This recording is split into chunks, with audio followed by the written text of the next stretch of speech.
Reverse tendering అనేది as a policy రద్దు. అలా అని వైసీపీ వాళ్ళు తెప్పించిన టెండర్లన్నీ వీళ్ళు ఒప్పుకుంటారా?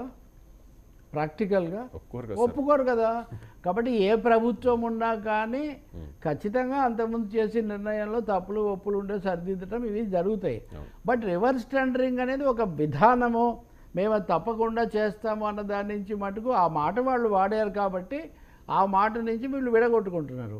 అంతేగాని వైసీపీ వాళ్ళు గతంలో చేసిన నిర్ణయాలు పొరపాటు డెసిషన్సే రివర్స్ చేస్తున్నప్పుడు టెండర్లు రివర్స్ కాకుండా ఎలా ఉంటాయి? ఉదాహరణకి ఇప్పుడు మేఘా కంపెనీకే పోలవరం అది ఇస్తామంటున్నారు, డయాఫ్రమ్ వాల్ నిర్మాణం.